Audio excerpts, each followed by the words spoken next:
Hey there, let's look at how to make Nigerian style amapiano beats in FL Studio. I will be deconstructing Asake's song Joha to see how it was all put together and maybe learn a thing or two from the entire production.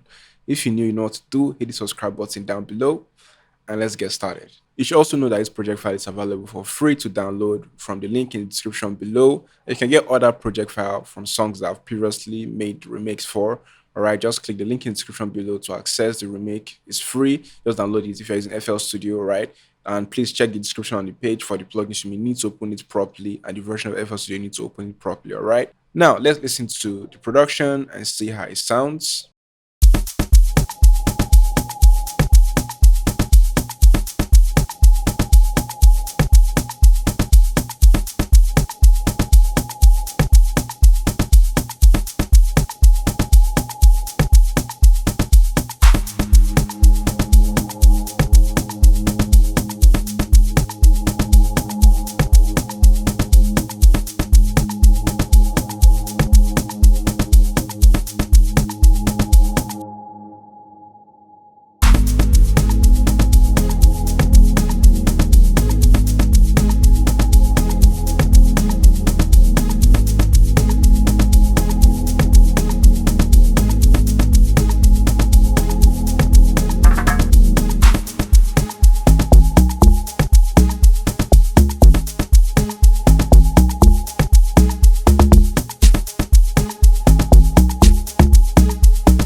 All right, so that's just pretty much how it sounds. Then, of course, it just repeats for the second verse and into the second hook. But I just made the first part so you can just get a good picture of how the production process came together. All right, so first of all, let's start with the drums.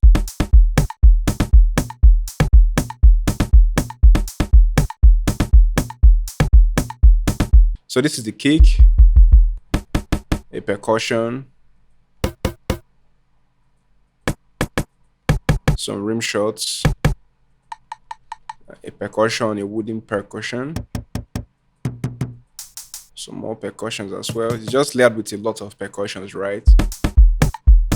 There's no swing on it, by the way. This is just the drum bounce. And then we have two shakers to give it that feel, that texture of the original song. So this is the first shaker. This is the second shaker. And the two shakers sound like this. And then this is how the drum sounds with the shaker loops. So sometimes it's okay to combine multiple shakers to give your sound that, especially when you're making a amapiano, to give you that weight.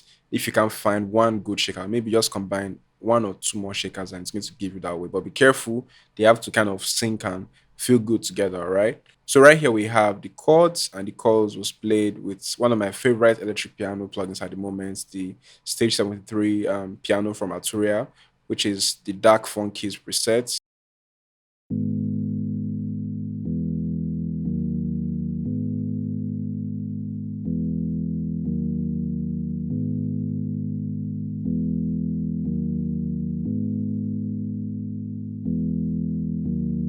And when you hear it together with the drums, this is how it sounds like.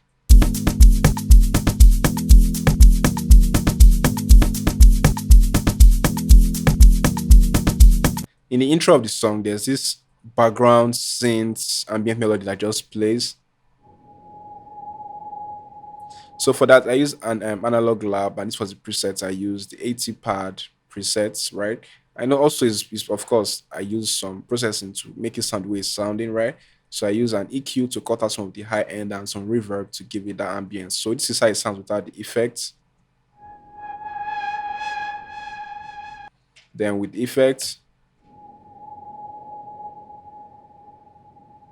so you can see you don't always have to settle for the preset you get. You can always tweak it with some just little EQ and little reverb can change it, give it a whole new face. You don't have to use crazy complicated processing. Okay, just a little bit of EQ, a little bit of reverb, or sometimes delay as well can make your sound even more interesting.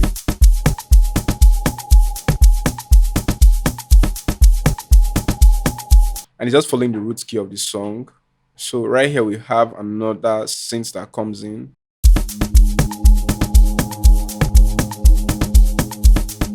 If you make amapiano a lot, you'll be familiar with this kind of sound. It just follows the root key and plays for a very long time. It sustains as well. But for this, I played it with GMS. It's a stock plugin in FL Studio.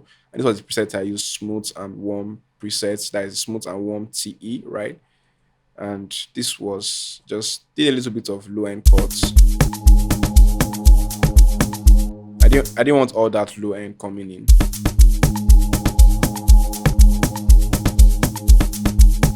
So that was just it, really. Then we'll come into the pre-hook, all right? So we have a synth that keeps coming in and going out.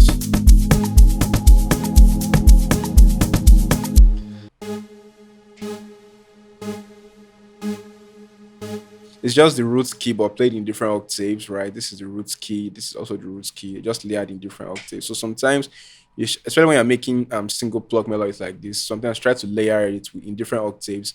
It can make it sound more interesting. Because if I take this out, and when I take this guy out, when they are playing together, you see, he has that perfect feel of low end and high end, right? It makes it sound a bit more balanced, right? So sometimes just playing different octaves to get that weight for a sound. There's no processing running through it, by the way. So, and then right here we have another sound again. It almost goes unnoticed, and this is how it sounds like. Still following the root key, and also it was played with GMS as well, power toots under the bass preset, or under the bass bank rather. I have a little bit of EQ running through it. If I turn up the EQ,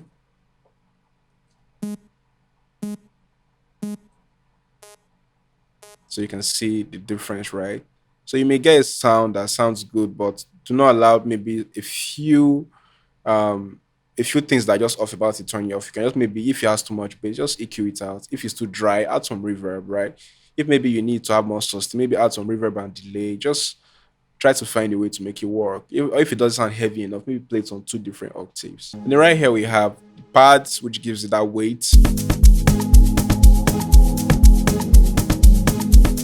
This was the preset used to play it. And if we hear just the pad, this is how it sounds like.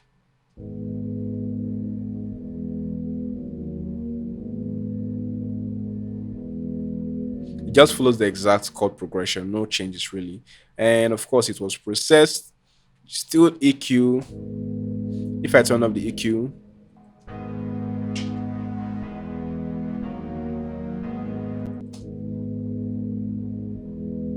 you can see crazy difference, right? And then right here we have a bass.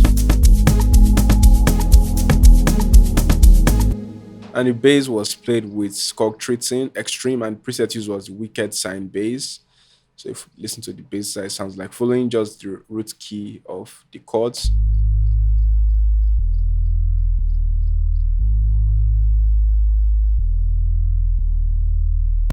No processing going on. I don't hear it.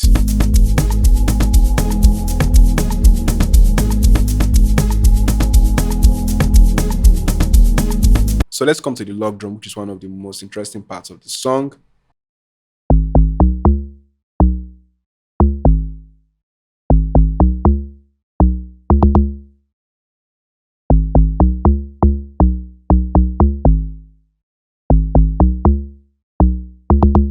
So it was played with this one shot. So you could also use FL Studio DX10 to get really good log drum sounds. And then the other half of the log drum just plays on the lower octave.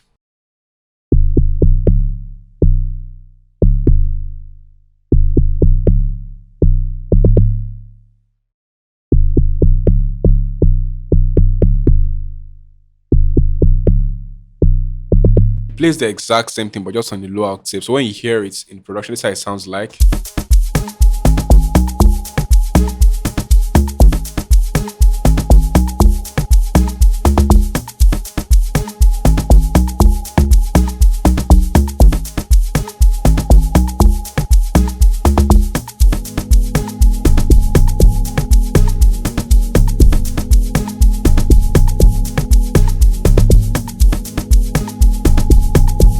Then we have a snare roll pattern.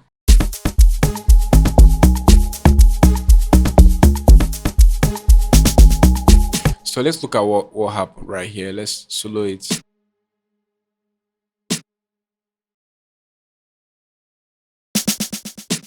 So there are two snare patterns, right? This and this. So this was just routed to a channel and a delay. We used a delay to give it that bounce because that was how it was in the original song. You had this delayed effect. And then one of the last parts of the production was the strings. I couldn't hear the strings so well, so of course it's not very accurate, but I tried to make it sound good in the production. So this is not exactly what they played. If it's not even the exact notes, all right, I just tried to come as close as I could hear. This was what I played. Solo violin vibe, but I also used a little bit of cross beats and reverb. Maybe I turn off the cross beats and reverb, see how it sounds.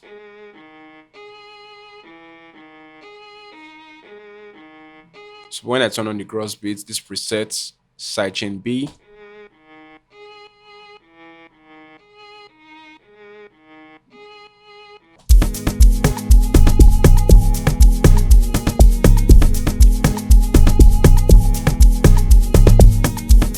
Right, so right here we have a clap, just a transition to let you know that a new part is coming. The same thing with the pre-hook. Then there's a silence here as well to help build pause.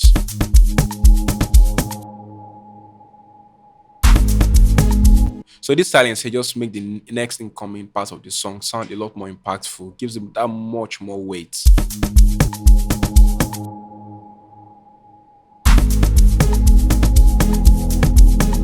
So you can see these are little tricks you can use in your production to make it to spice it up, to make it interesting. Silence, drum rolls, claps, crashes, and the likes, right? Then we have a drum roll right here, just a little drum roll.